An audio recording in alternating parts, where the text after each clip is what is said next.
All right, we're going to do something a little bit different today. This is just for the YouTube channel. I'm going to be a bit busy this week, so I cannot do the adventure design stream that I usually do on Twitch. So in lieu of that, I saw something pretty cool on Reddit maybe about a week or two ago, and it caught my attention again on Paizo forums, and I thought, I kind of want to really, this has been stuck in my head for a little bit, so I wanted to take a look at it and kind of talk about it a little bit, and see if there's anybody else that's really interested in this idea, because I think it's something unique in the Pathfinder community. So let me just pop over to that real quick. All right, here we go. So this is PandemoniumSage here on the on Paizo forums. This is their one post, and it's cool. They're writing their own adventure path, which is, as you've heard me say on stream, I'm like, if you're going to start writing for Pathfinder or any real TTRPG, don't start with a 1 to 20 right away. That said, what this author is coming out of the gate with right away, blows me out of the water, so I think it was really cool. So this is, their adventure path is called Sorrowwraiths, and they have part 1 of 5 up, which takes players from 1 to 6 level. You can see it here. It is a homebrew world, and that's actually what drew me to this. Beyond the level of polish that this adventure has, is the world itself is very reminiscent of Sharn, City of Towers in Eberron, and it's also got its very own kind of dark Victorian steampunky feel that oozes throughout the graphic design that this author's got going on. I don't know if they have a graphic designer, but my goodness, it's wait till you see this. So you can get it for free. He's got it right over here. I'm saying he. I don't know if the author is male or female. They have an itch.io, and you can download it, name your own price. I have to toss this person some money, because once I get some money, oh my goodness, because this is lovely. You can already see right here kind of how gorgeous this looks. They've also got a Patreon, and a few levels for some cool stuff. So, I just wanted to give them a shout out. They say here, recurring cast of NPC allies and villains, yes. Provoking discussions about society and ethics, be seeing a lot of that. Adventure designed to have lots of downtime. I don't get to see this in enough adventures. And even when I write my own adventures, I often forget, hey, I should leave some time for breathing for characters that are invested in crafting, who are invested in spending time with NPCs to grow, and that space in between constantly swinging swords or slinging spells. So, yeah, allow for some more slice-of-life moments and break up the action-packed adventuring. Exactly. This speaks to somebody who's been doing this stuff for a while. And PandemoniumSage here clearly has done some adventure design before. They've done 5e. And I've mentioned on stream before, I don't really know 5e. But from what I've seen, they've been doing this for a while, and they're quite talented at it. So, appendices containing option ideas about running monsters, characters. I'm going to talk about this. Making dying more interesting. I thought this was very, very, very clever, and I will talk about that as well. Part 1 takes approximately 75 hours to play through, which I don't think you ever see advertised very often. And when I first read that, I did a double take. I was like, that doesn't seem right. 75 hours. 12 hours per level, about, it's 3 sessions. I run 4-hour sessions. Okay, so it's, 36 hours to get to level 3. Oh, this goes from 1 to 6. Yes, 75 hours sounds about right. So anyway, they seem to know what they're talking about. I've read through a little bit of the adventure. I would love to say it's a 77-page book. I haven't read through all of it, which is embarrassing, but I've looked through quite a bit, and I do really like what I see. I'm currently running about 5 or 7 games right now. It would be very interesting to bring this over to our server and take a look if people are interested in this world and setting. But until then, let's take a look at the Sorrowwraiths Adventure Paths. First off, again, just beautiful, beautiful design. Ivan Atanasov. There we are. So I see the written by. I don't see like a designer anywhere, at least on the front cover. So I'm going to say that Ivan here has done everything. And I'm just going to go with PandemoniumSage. It feels more polite. Anyway. So here's our little intro. Very excellent. This is very interesting. Artwork. Dripping and oozing with theme of this dark, towering, unfeeling, uncaring city. That is Tengrin. Place of classic fantasy magic, industrial era technology, familiar fantasy folk. Whoop, let's get in a little closer. New unique cultures and a whole lot of problems to solve, allies to meet and villains to defeat. That opens a little bit more generically than I feel like it deserves. Like this feels quite unique. I shouldn't say. I think if you showed me pictures of sort of this and said this is going to be the fantasy world, I'd get the idea. Dark Victorian era steampunk, and that's very cool. Got the content warning, and I think this is great. This is a good content warning, and also, as the writer, you're not shying away from things that other companies like Paizo or Wizards of the Coast will naturally shy away from because they have consumers to listen to, and they will get feedback that is not great. So you can, as a independent author, explore a lot of these more dark topics. Body horror, human cruelty. I mean, Paizo's touched on body horror before, but death, mind control, zealotry, imperialism, prejudice, and discrimination.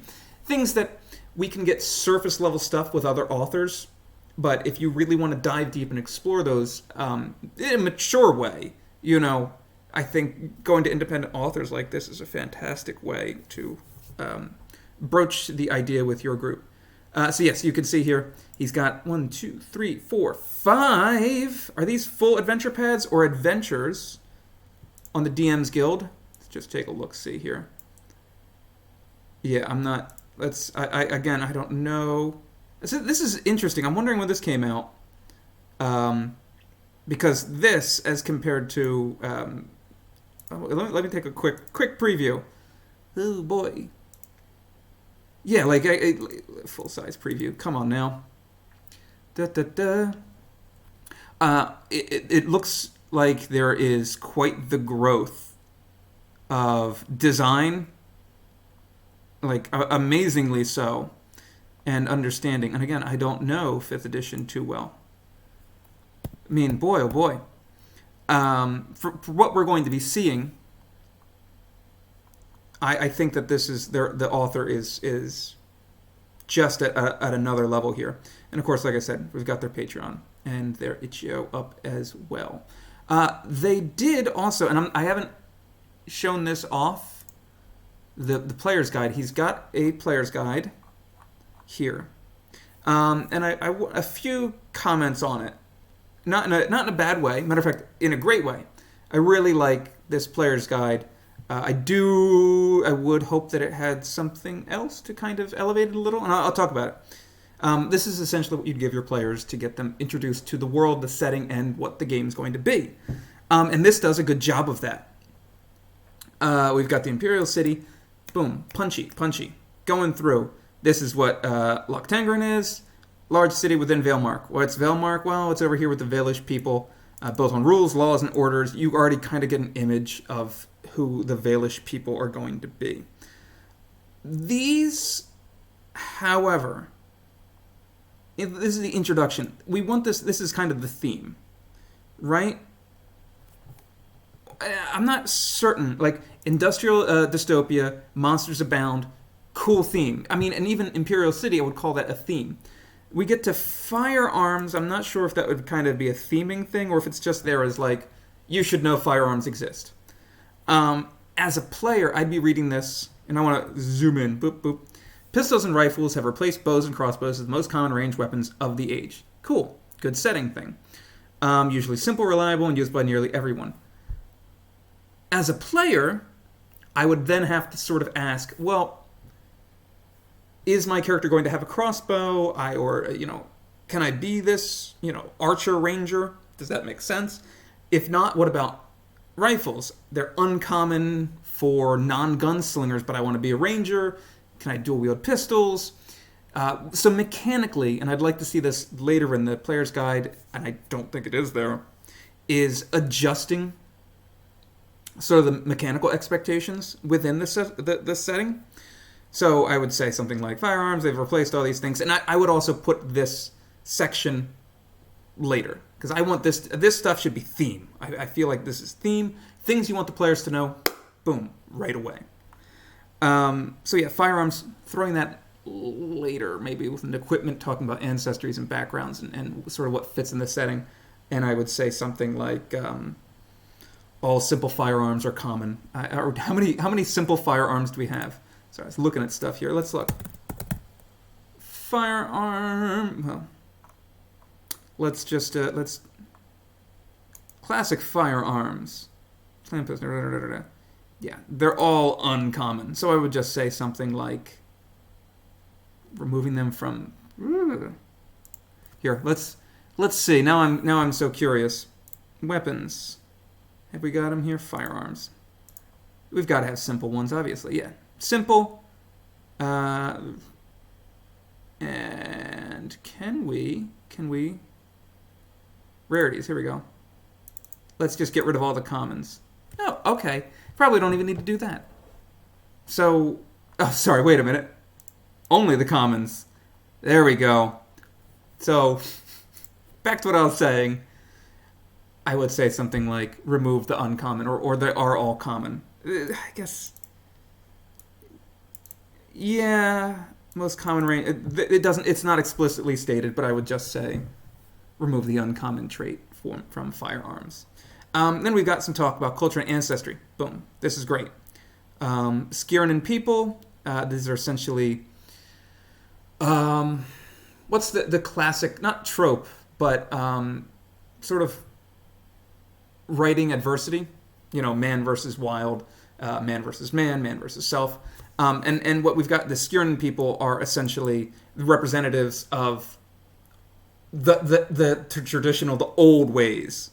And now we've got the Valish people who are coming in and are saying, you know, no, this is forward movement. This is the progression of technology. And the Zarin people do seem to me to be sort of a stand-in for the Middle East. We've got knowledge of medicine, mathematics, and astronomy, hospitality, and delicious cuisine, which to me screams Middle Eastern. And I guess there is that nod of mysticism there. So, in the very least, when you say to the east in TTRPG worlds, people do tend to go like Asia, Japan, and I don't know if that's what PandemoniumSage is going for here. Exiles, cool. This is going to be a huge part of the game for certain. But it also screams to me Sharn. It screams to me Eberron, that, you know, all of the monstrous races are kind of shoved down below in the basement of Sharn. Plain touched, celestial, yeah. These, culture and ancestry. I almost feel like I would kind of. No, that's fine. I think that's excellent. What isn't here that maybe should be up front in a player's guide is sort of saying this is what Sorrowwraiths is going to be, and I guess theme does a good job of that here. All right, I might be getting in the weeds here. Dwemer Stone is going to be a huge part of the game. Matter of fact, I do believe it's going to be sort of the through line that's going to be carrying the story along. I think it's very cool. So what we've got is stone that essentially has different effects on things, and in particular here it boosts schools of magic and weakens other schools of magic, which that's going to get tricky when the remaster comes out, but that is a problem for tomorrow, not for today. I believe Solace Stone here is what's going to be kind of our story going forward. I would like to see mechanical elements for this. I think saying very broadly, boosts evocation, hinders divination, boosts this, hinders this. It sounds good. But what does that mean? How is that going to be balanced? I think that's an awesome doorway for making a very unique world and saying things like, he's got a pyrostone necklace. Beware, he's going to, his magic will be much more powerful. That's cool. Eidolons is tricky. This is essentially, what is the, I live in Japan, I should know this. The belief that everything has a spirit. Oh my gosh, what is that called? Anyway, as the Skirinin will tell you, which is cool. This is a little trickier because we do have mechanical Eidolons already in Summoners. I think if you tied this to Summoners, it'd be very interesting. Yeah. Law, crime, religion. Again, so what we've got here, drugs, power sources, we have a lot of cool background and world building stuff, and not a lot of mechanics to go with it. Like there's a big one, and it feels like an oversight. Oh, we've got the religion, very cool, but we don't have any like the domains and I think you could just entirely do away with alignment anyway, so that's not a big problem. But domains at least should be in there, and spells that they grant, because that if a player is going to play a cleric of Saint Kyra or Saint Rosa or Saint Sana, they should know what they get and benefit from. Talking about the city, all cool. All right. I don't want to gloss over this, but these are going to be our NPCs that we're going to be meeting throughout the adventure, and are all going to have a role to play. Interesting that the players are given this information beforehand. I think it's cool that you could make character bonds with them. This screams like Delta Green stuff to me, and there is a part of me that's like, "Ooh, I wonder if we could build a mechanic around." And then I got to stop myself. Oh, I forgot to turn on the quiet mode there. There we go. I run a professional ship here for anybody watching. Okay. I think this is interesting. Players pick somebody that they know, so it ties your characters into the story, and I think that's important. I think that's incredibly important. And it's something that backgrounds tend to do. But this is much more direct, and I like that. Monsters. So, speaking of backgrounds, I might be talking too much about the player's guide, but without getting into the adventure. See, this is where we're kind of getting into. We've got a lot of information, and it might be too much enough information. That is to say, that I'd rather see this as like a separate developed world. I mean, expand this out from a 10-page book to a 10-page little player's guide. Keep this player-facing material. Boy, I mean, I guess this is fine for players. You asking them to read 9 pages is not a lot, but I know my players, and asking them to read 1 page seems like a lot. I would love to see this developed into a setting with some mechanical stuff. Looking at this, I mean, there's a lot. This is interesting. I'd like to see some. I guess what I'd like to see is these character bonds turn into backgrounds, or these monsters aspects turned into a mechanical thing rather than the suggestions. But that's me being the crunchy side of things, and I think the author and I are going to differ in terms of crunch versus fluff. And I know there's some contention over calling things crunch and fluff, but I think this is cool that you should say, oh, you know what, disregard the rare trait. This is going to be kind of interesting. Yeah. So, all that said, I think this is a very strong player's guide. I just like to see some more mechanical stuff. That said, you may recognize this. We've got the same stuff right here, right in the opening of the adventure. It's the exact same, for the most part. I shouldn't say the exact same. It gives us the relevant information for the adventure path. This is fine enough in the player's guide, I'd say. I guess if you are an independent author, you may just go with, hey, not everybody's going to grab both things. They're just going to like pick up the first thing, skim through the first few pages, and decide whether or not they want it, you know? So that said, I would actually just axe this and go right into the adventure. Like adventure design, the idea of just roll for initiative and start the game there can apply to writing as well. Get right into the action and start the game going so that the GM is interested and the players are interested and your reader is interested. Here's our adventure background. So essentially the adventure background is 3 years ago, there was a group of defenders of the town who were all monstrous in their own way and as a way of combating their monstrous nature, or to you know, what's the word I'm looking for? Essentially, in spite of being monsters, they want to show that we have overcome that side of ourselves, or that side does not define them, and they become monster hunting heroes. Cool. And then they mysteriously fall apart. Now, as the GM, we want to know what's really going on. And I think it does take us a little bit to get there. Here we go. A Loctangren's unusual number of monsters, affliction, and curses comes from the Solace Stone that lays beneath the city, which was stealing the souls of the dead, which is dark and a cool hook for the entire adventure to rest upon. I really love that. The bedrock of Solace Stone and assembled a choir of sorrows. Oh my god. I mean, those are like Final Fantasy words you're throwing out there, and that sounds awesome. Building up like a pressure beneath the city. Also, very Ghostbusters 2. I really want PandemoniumSage to just be like, oh my god, I hadn't noticed the Ghostbusters 2 relation. Or, even better, I've never seen Ghostbusters 2, and then you get a movie to watch out of this. Choir of Sorrows spoke to Lord Harmon, and he was convinced by the voices of the innumerable dead.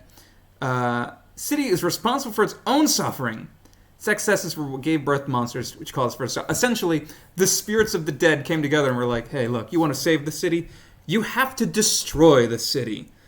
And I like that. I like a fallen hero. I like somewhat realistic rationale for doing things.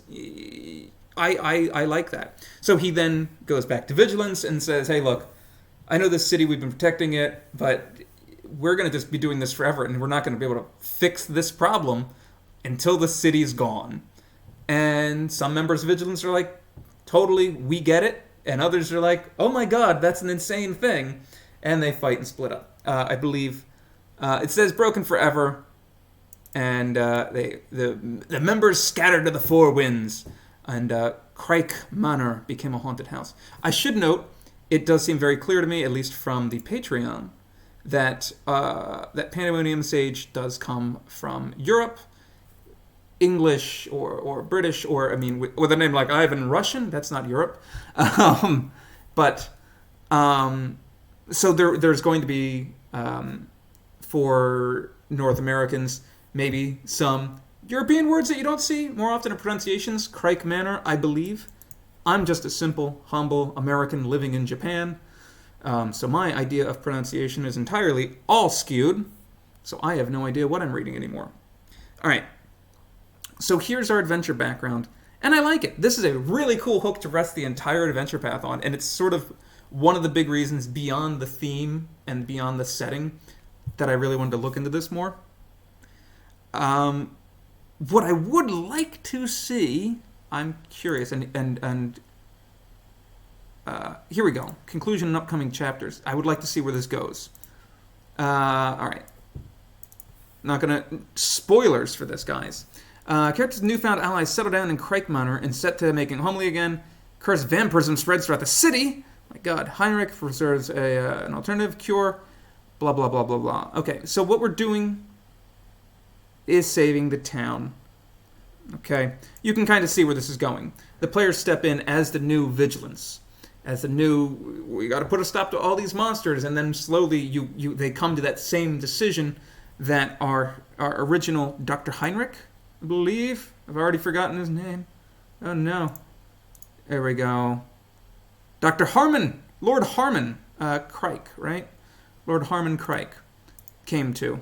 And then hopefully they would have, especially based on the role-playing up till here, and the fact that they should be dealing with their monstrous nature and what defines monster, what defines good, evil, and kind of wrestling with those sorts of things, they would come to a different conclusion than Lord Harmon, thus kind of making this former good guy that echo of who they are. And I think that's really cool writing. That's good writing. So yeah, that's all right. We've got the character bonds again, and a very good note here on handling NPCs. This little insert here should be put into more like Paizo APs, because the number of people that talk to me and go, I can't run Strength of Thousands because there's too many NPCs or something like that. Do this. Just do this. Understand who your players are going to cling to and latch to, and expand on them. Develop them. If a player character has the same features as an NPC, swap the NPC's ability for a different one. They're not essential to the plot, but can provide useful context for the villain's motivations. Yes, this is such a small, little, essential thing that big-time publishers forget. I haven't read any 5e adventures. I don't know if they have something like this, but this is fantastic. And a million kudos. And it is also a small thing, and maybe it's a small petty thing. I read a lot of adventure paths by independent people on Pathfinder Infinite. It is very nice to see somebody that understands grammar and can write cohesively and just, this is very nice to see. I feel like, is there an editor credited? Is this all the work of PandemoniumSage? Written by Ivan Atanasov. I'm hoping I'm getting that name right.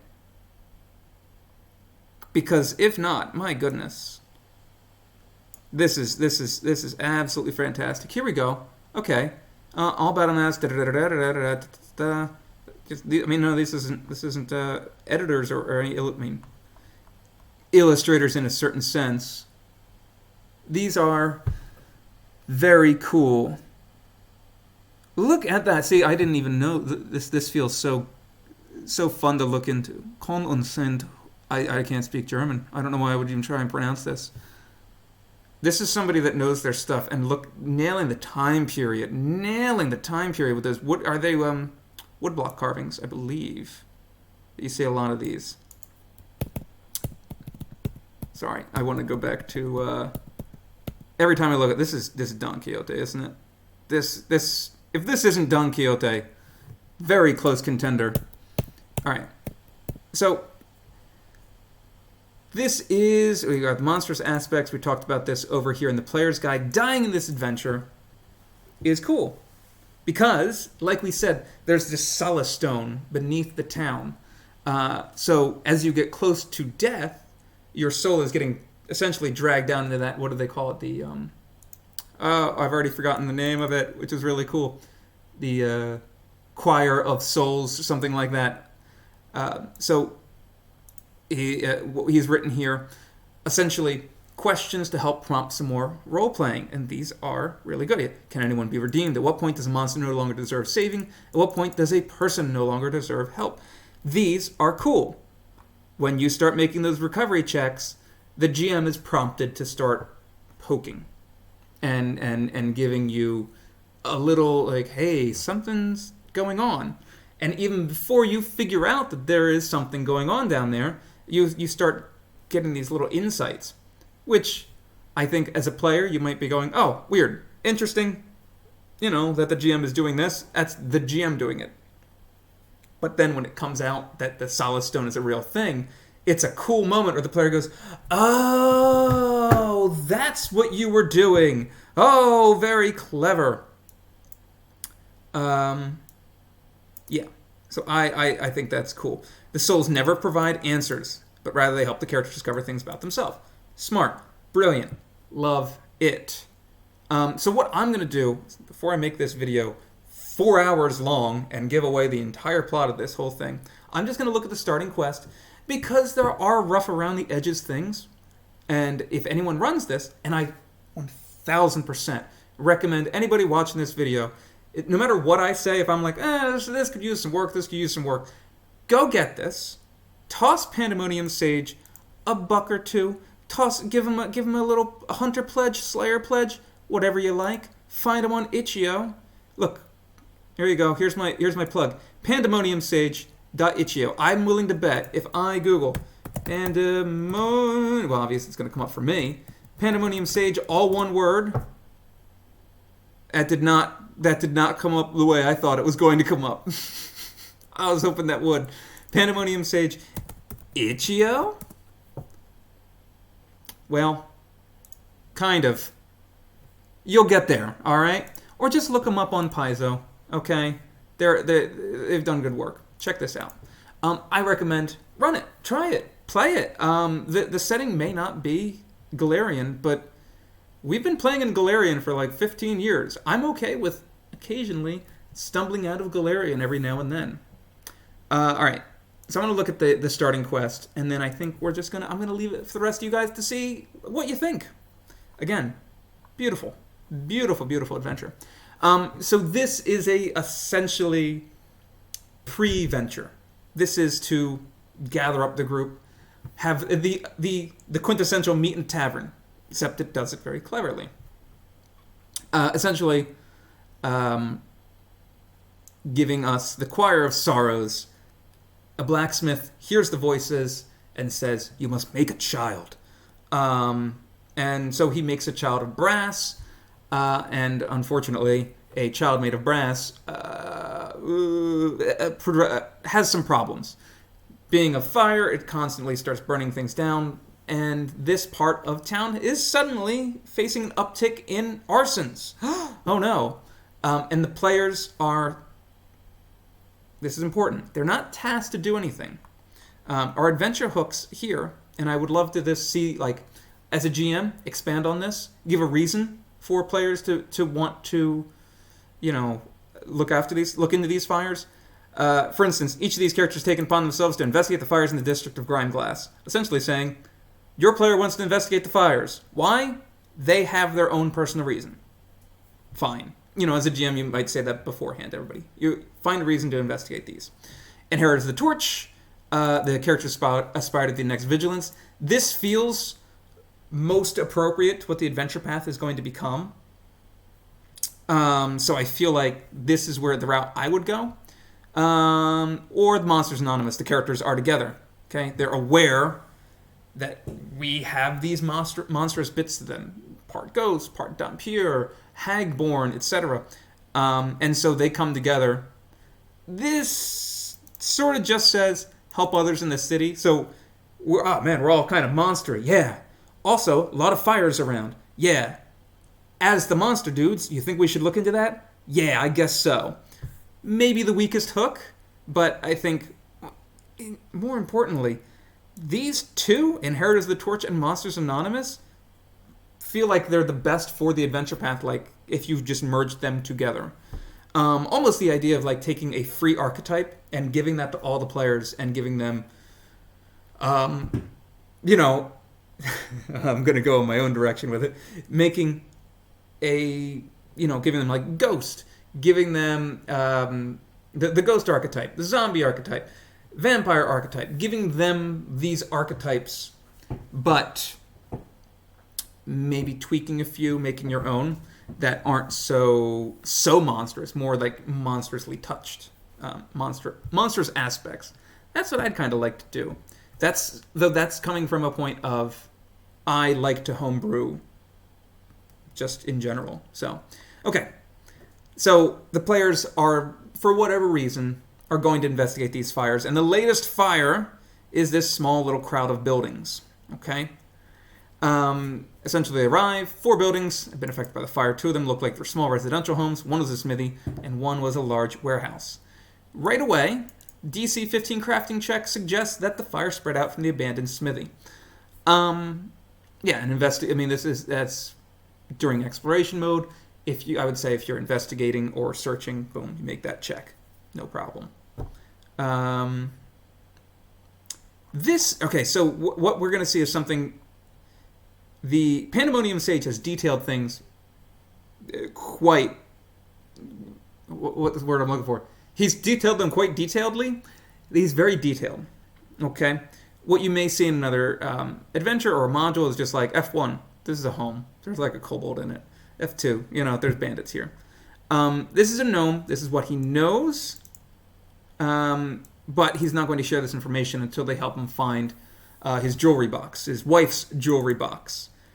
This is going to come up for me in a little bit. Box contains 2 pairs of earrings and a medallion worth 10 gold pieces altogether. That's a lot. At level 1, the players are not expected to keep that treasure. But, as I said before, if you put a price tag on something, the players will find a way to get it. I don't know. My groups have always been morally ambiguous. But another designer did come out and say, don't write for that guy at the table. Write as you would normally. I'd like to hedge my bets and maybe just make this worth a little bit less. Consider that like a tax for, morally dubious players. So essentially, he just gives you a lowdown of the area. Think of him as this gnome as a general recall knowledge of what's going on here. There's bandits in one. They don't bother me. Warehouse smells real weird. Smithy's been abandoned, and there's a kobold. Ta-da. Kobold might know something. So smugglers are working here. Turns out they were smuggling drugs. Oh, man. Another note, lying about the warehouse, probably 1,000 gold of ruined Zarin fire. We don't have the mechanics for the drug, and I don't think we need them. It's just I feel like saying something like 1,000 gold pieces of the drugs. It's like, oh, is that a lot or a little? I'm not sure. I'm getting comfortable in my chair. Here we are. Okay, wow, I'm at this for 30 minutes. I should be working on the conversion process, but I'm not. I'm doing this. So we meet a bunch of bandits here. The Barren Bridge bandits. We could talk to them. So this DC is interesting. So looking at level-based DCs, it's an easy level 1. But I'm not sure. Have we got? Do they say it here, or was this something a dev said? All right, it might have been something a dev said. Essentially, everyone is going to get that chance to make that diplomacy check. I do believe. So if everybody has a chance to make a check, maybe you can bump up that DC a little bit, rather than make it. Well, first off, the way it should work is against their will save. So maybe let me pull up their will saves. Is a weak bandit. So 14. Look at that. With a +4, they've got a DC of 14. So generally, by the rules, I'd just say DC 14 diplomacy check. But that's, again, a little tweak. So we've got some weirdness here. The bandits know some stuff, which is cool. They essentially do note that.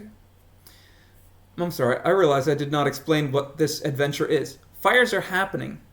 The blacksmith made this brass child, this child that essentially, when they touch things, burst into flames. And the child hears also the voices from the Solace Stone as well, the choir of, I've already forgotten the name. The Choir of Sorrows, that he could make more brothers and sisters, and he then goes out to go do exactly that. But of course, as he's burning things, he's starting these fires around town. So the bandits actually say, oh yeah, we saw that person wearing gleaming brass armor and a helmet, which is very cool. Then, if you antagonize the bandits or challenge Tanner's authority, the leader, they attack. This is weird. The formatting is whatever. Format however you want. This is still entirely readable and understand. You don't have to have Smuggler's Warehouse, moderate 1, encounter, it's fine. However, so these are weak bandits, which does bring them down to level 1. So we have 4 level 1 creatures against the party level 1s, which would make that a extreme encounter, which is murder. Now, PandemoniumSage has balanced this by saying the bridge bandits have armor class 13 and 8 hit points each, which is going to make that fight a lot easier. Is it going to make it moderate 1? I don't know. The math gets a little weird there.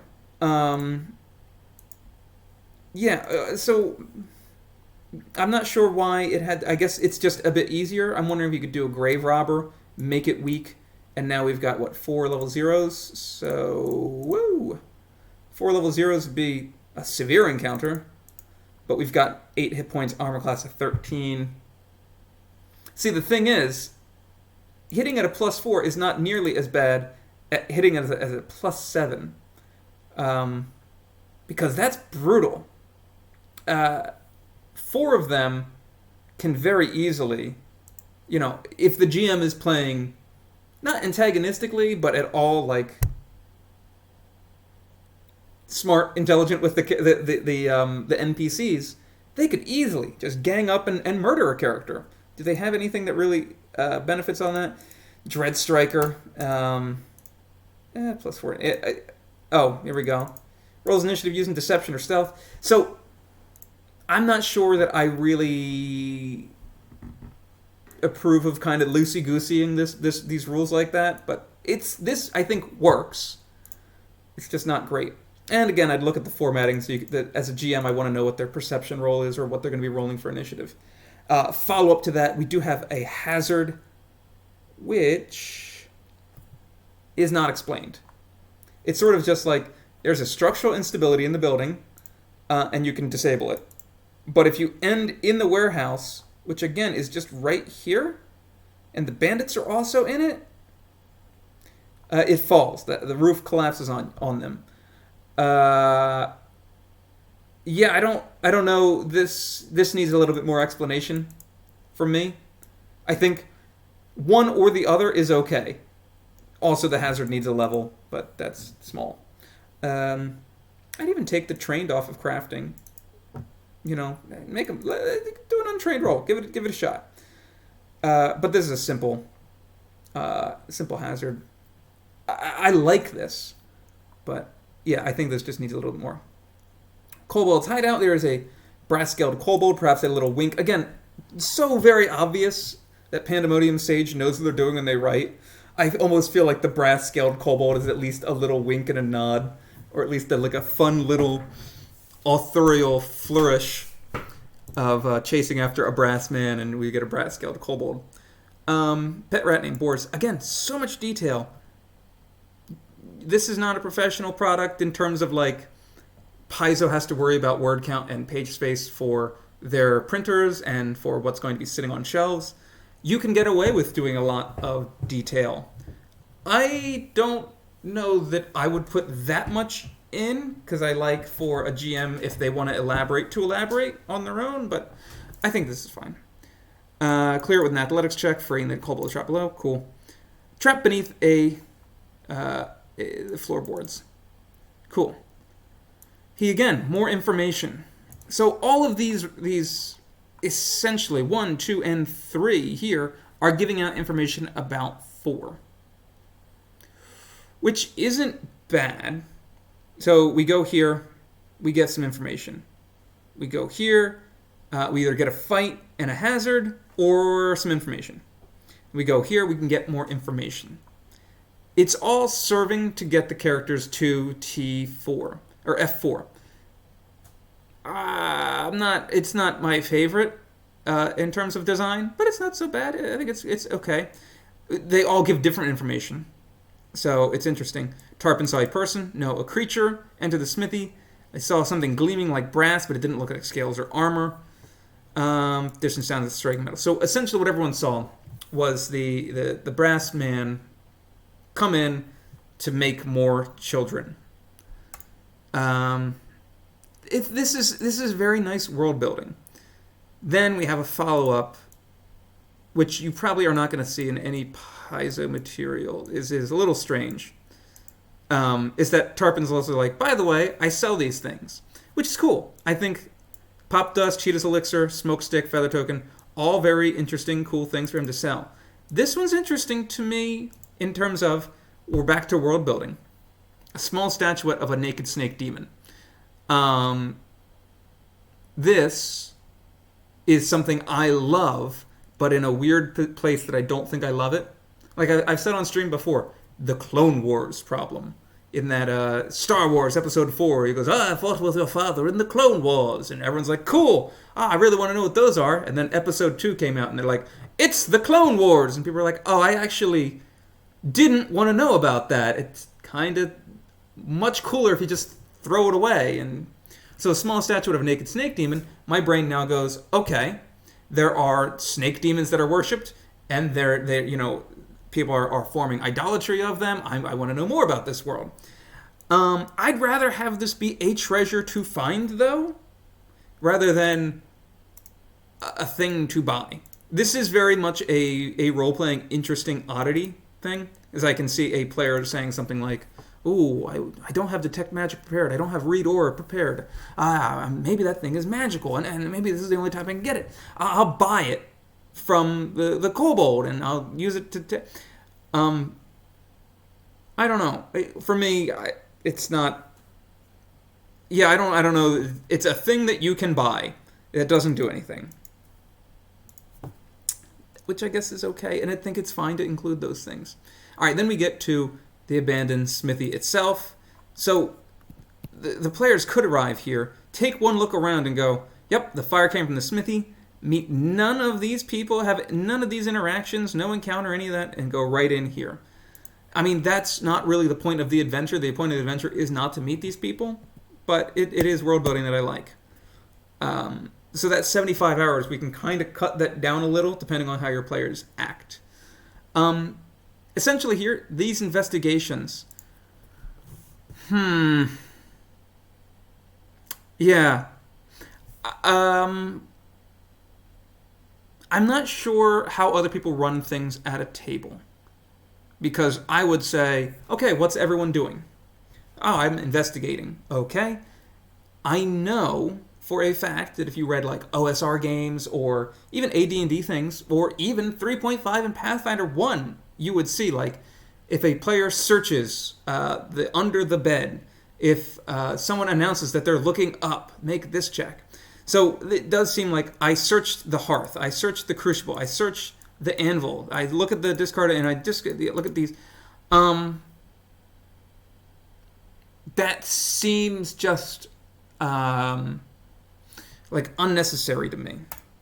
But that's me. I really like all of this because everything tells a story. Crafting check, the test, the fire did not spread from the forge hearth because the brass man's aura started the fire. Crafting check reveals copper and zinc. This is the one thing that you need to get out of this. This is what the whole start of the adventure is. You have to discover. You don't have to, but you should discover. Not even, you should. The adventure, somewhat in a fail-forward design, does not require you to get any of this, which is somewhat of a problem. I mean, the problem being you don't have to do any of this to progress the story. But it helps. Crafting check identifies them as copper and zinc. Okay, brass is important. We get a lot of things here. Kind of interesting, copper and zinc. Look, 2 DC 15 copper and zinc with copper and zinc as our successes. Just combine these ideas. Cut down on all of the detritus, so to speak. I'm not talking about page length. I'm just talking about, like, mental space for a GM where it's like, okay, what are you checking now? Okay, let's see. All right, well, you failed figuring out anything about the stone crucible. The discarded materials? Okay, you got that, but you already know. Oh, no, you didn't. Okay, yeah. I like this, the runestone. I think this is interesting. Probably don't need to know an easy DC 10 Arcana check. because of the way the wording is, an easy DC 10 Arcana check would technically be a DC 8. You know, in a Pathfinder Society scenario, you might see something like an easy Arcana check for their level. So that would, whatever level you are, if you're level 4, it'd be a DC 17 DC. A DC 17 check. Oops, wrong thing. So yeah, I just kind of condensed this. As a GM, I would just go in and start making secret recall knowledge checks. You probably, and this might be from PandemoniumSage's background of 5e, you probably don't need to run these as secret checks. There's no critical failure information or anything like that. So they're not really recall knowledge so much as just make the roll, everybody, do it out in the open. So I think that could use a little bit more of a Pathfinder 2 touch. Not necessary, still very cool. All right, so you'll see, as a teacher, we have what's called a transition phase. Okay, moving from one part of your lesson to the next. In writing or in adventure design, you need to have a point that the players understand we are done here and we are moving on to the next scene. And we don't really have that here. So if my group comes in, they nail this check, they go, okay, it's the abandoned smithy, there's stuff here. They go here, they investigate, and they go, copper and zinc, weird. I wonder what the rest of the buildings have. And they go and talk to everybody else, and everybody else is like, yeah, check out this smithy. And you return to the smithy going, did we do it? And as a GM, I have to somewhat break the immersion a bit and go, yeah, you pretty much have done everything you can here. And that's one of the hardest parts, and I'm so happy to be doing Strength of Thousands right now, because my players are nailing it, is that giving the players the illusion that they're driving the story in a way, so without coming out from behind the curtain and saying, you know what you could do. So this sort of is very much, the game is in the player's hand, and the author, PandemoniumSage here, definitely wanted that to be the case. The players can then spend time gathering information. This feels like if I'm at the table, I would prompt my players to do that. And if I prompt them to do it, they're going to do it. So they'd be like, oh, I guess, yep, we figured out everything at the smithy. And I'd say, you could ask around town about the fires. And they'd go, oh, we didn't think we could do that.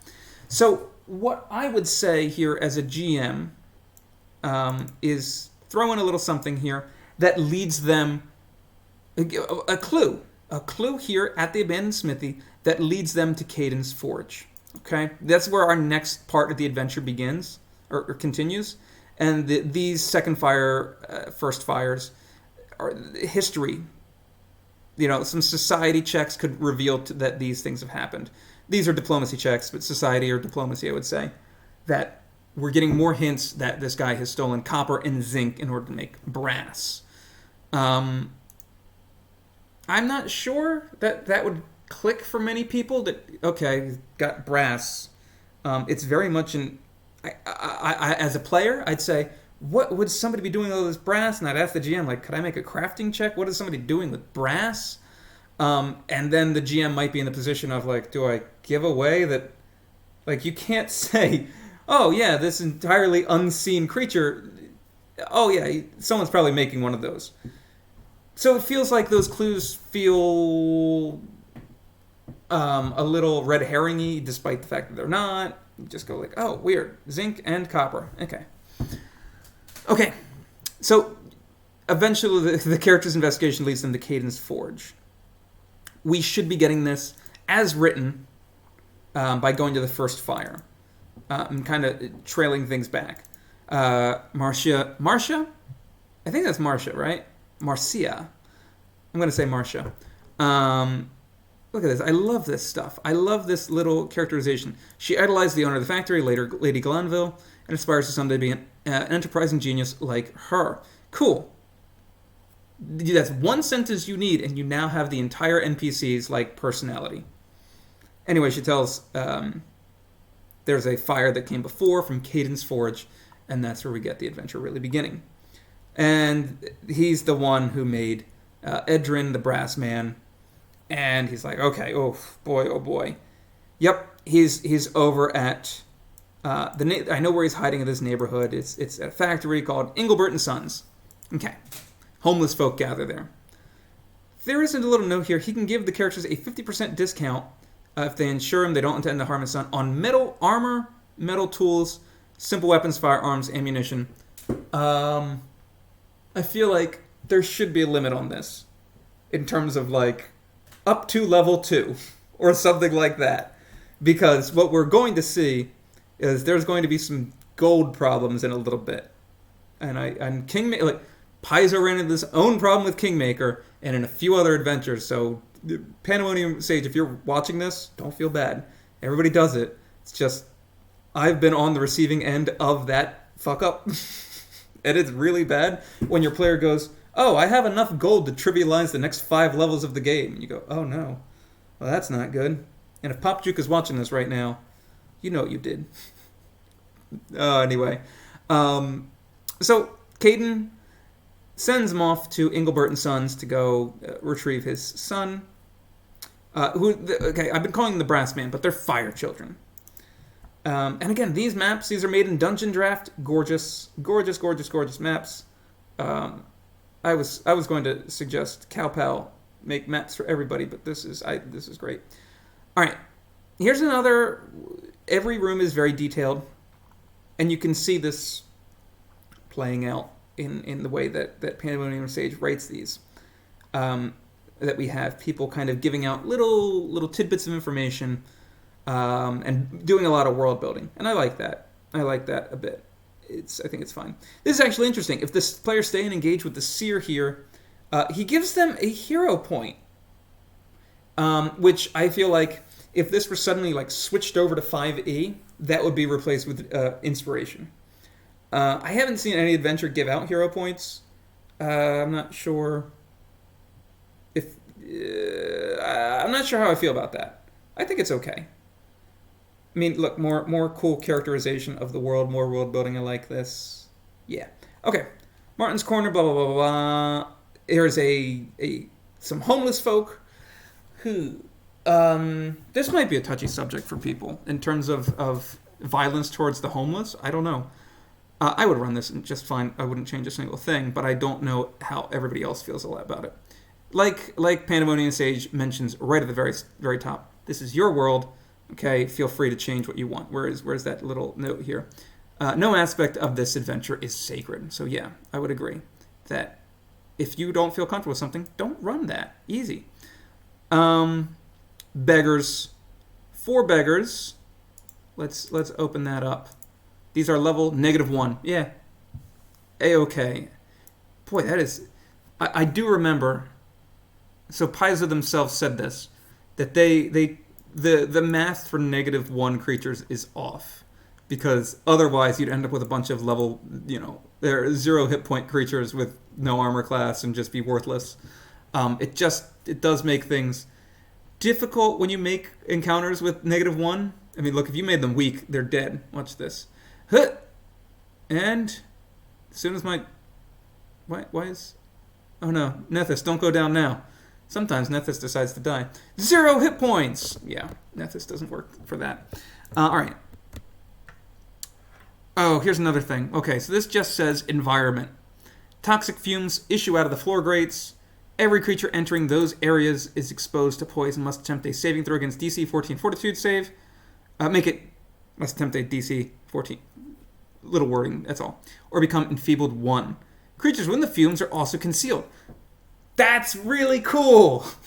I really like that. I read it and I didn't remember that. Here's the fumes.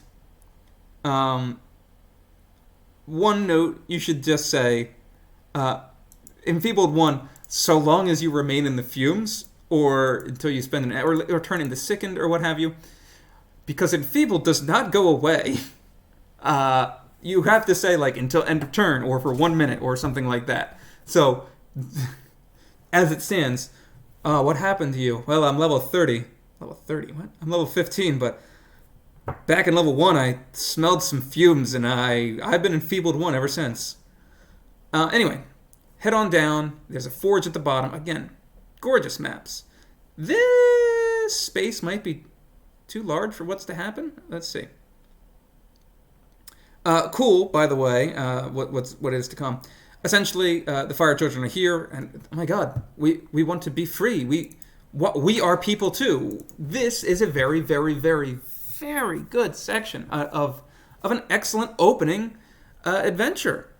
That you're essentially saying, like, hey, you guys have to stop existing. And they're like, but why? Are we not deserving of life as well? So, I mean, they're monsters, but they're not. They're just born. They were just created by the brass man. Again, Edrin, there we are. So then we have this conversation of like, well, how can we solve this?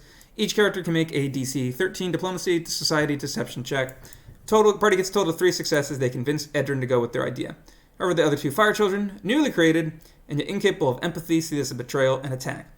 In order to convince all of the fire children to go peacefully, the characters must achieve 4 or more successes. Does anyone know what this is? Because I actually believe that PandemoniumSage does, and got like real close, but just kind of missed the mark there. This is an influence, and he says it right here. Influence modifiers. They have resistances and weaknesses. Just put it I mean, this is not a big one. I don't think this is all that tricky. Make an influence encounter, so that players can influence, discover. We've got the levels. We've already got it there. I think just go all the way. Give the players 2 rounds to do this, so it's not so like if every player gets 1 shot and you've got a group of 4 and 3 of them have to succeed in order to not be a combat, expand that out. Make it 2 rounds, 6 and 8.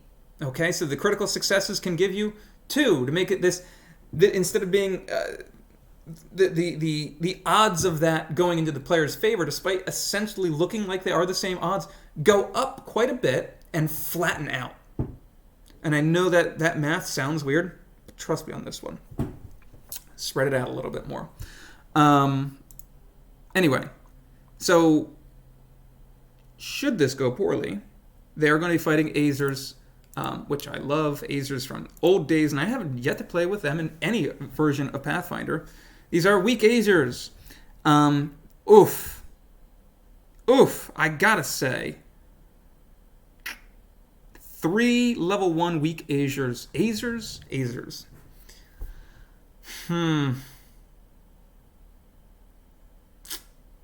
That feels like a lot. Building encounters, let's see.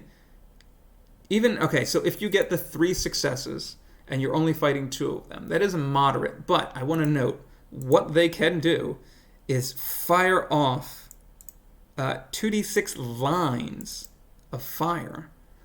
And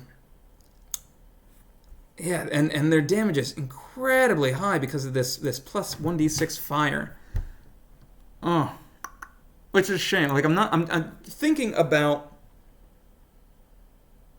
I mean, I love the Azzurs in terms of I love these brass men, so to speak. This feels like a very difficult encounter for a group of level 1 characters who have very little. However, what they do have here is this weakness to cold. And if I'm a GM and I see this, I'm going to give my players an opportunity to get their hands on some cold. Maybe like a frost vial or some little trinket of sorts. Or maybe I've missed this. Let me check. Maybe there is something here. So we've got, this is, here we go. Pyrestone Aura.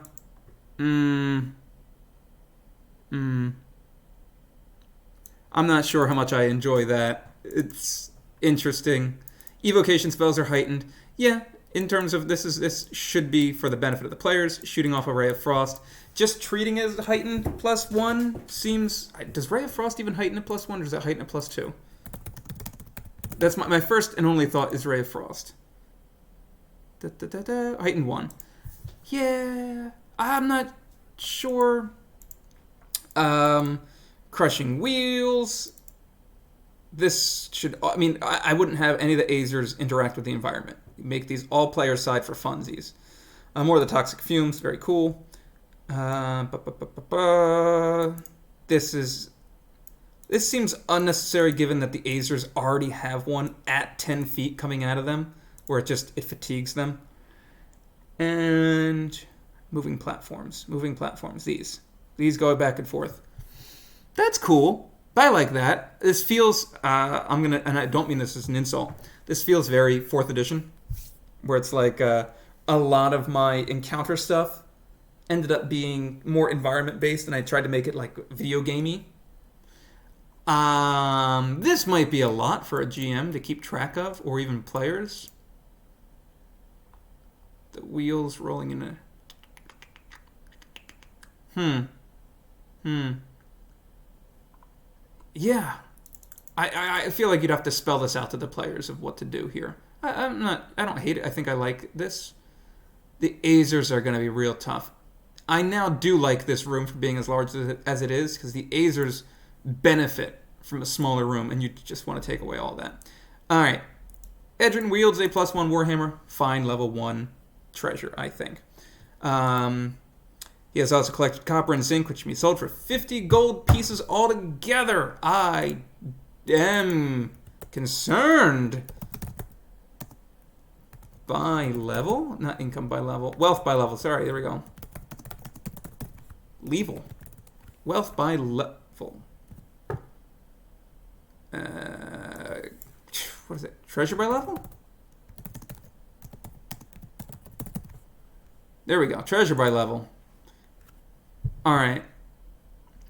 40 gold pieces for the entire party at level 1. Are the players expected to be... Let me see here. Are the players expected to be level 2 going into part 1? Yes. Okay. Given... I don't know. This feels like a lot. How much is a... How much is a +1 potency? Weapon potency. Okay. Property potent. Let's look at fundamentals. Okay. Striking is the one. 65 gold pieces. So, for me, I think I've told this story before. In Kingmaker, the players started with an absurd amount of money, and all my players just went to +1 striking weapons right away at level 2 and entirely broke the game in half. Anyway. Yeah, Caden gives them a 50% discount, and all his wares is forever grateful to them. First time working together, they might decide to make a good team if they're looking for a place to meet again or pick up new quests. The name of the Trophy House comes to mind. So the game then starts at the Trophy House. This is the official. This was the prologue to introduce the themes of the adventure path, and they're really good themes, which is why I'm talking about this adventure at all. The theme of this adventure path is so cool. So please do check it out. That said, I do feel this could use just a little bit more here. Maybe cut down on some of the... I don't know. I don't know. Maybe you probably don't need this. You probably don't need to put in more. I think it's just fine for a GM to be like, okay, you may hear the name. You guys are heroes at the Trophy House. I think it's fine. Also, going further, look at this. There's this AP, this adventure oozes world building and like love and care just put into this world. So so much so that I 1000% want to see PandemoniumSage finish this. I want to see more of what he's got, and I want to see people play this game and give me their reaction. Obviously, this was part 0 of a 5-part adventure. I mean, look at this. Look, this is gorgeous. It is unsurprising to me that somebody who has such experience could put together something so lovely. But what I am surprised by is that I saw the Reddit post, and there were very few responses. this here on Paizo, 0 responses, which is so sad. Clearly, we need to be supporting our independent authors, and if you're going to go and look at any material out there, and I know it's not on Pathfinder Infinite, or is it? I'm curious. Pathfinder Infinite. Ta-da. If whatchamacallit, if PandemoniumSage is listening, Sorrowwraiths. Yeah. Maybe throw it on Pathfinder Infinite, or keep it on your own itch.io. I'm not a big, huge, like, hey, you gotta do it all this way. This is awesome. I want to see so much more. And for those of you who do know or do not know, I run a Pathfinder 2e, not just Pathfinder 2e, but I run a play-by-post Discord. I would be very tempted, I think, to bring this over. In between my Pathfinder Society games, my 2 adventure paths, 2 adventure paths, running Fall of Plaguestone and the Dark Archive. So perhaps when one of those finishes up, take a look here, because it would be nice to get into a different kind of headspace. So can't wait to see if this gets finished up. I'm not even going to say if. I'm going to say I cannot wait to see for this to get all finished up. And PandemoniumSage, great job. Keep up the good work. Everybody, let me just pop this back to me. All right. So guys, once more, look up Sorrowwraiths by PandemoniumSage. Said their name enough. Check out their itch.io. Pledge their Patreon. Give them some love. Because, yeah, if we want to be good writers, we cannot be good writers without being, first, good consumers of talent. Okay, so that's enough out of me. And again, I'm sorry that I'm not streaming this week to talk about my own adventure, which is much smaller in scale. So, but I will be back next week. And again, I will be streaming on Sunday nights to do the Savage Tide conversion, and Wednesday nights from here on out to do our adventure that we're writing. So, woo! All right, everybody. Thank you very much. Enjoy yourselves. Bye-bye.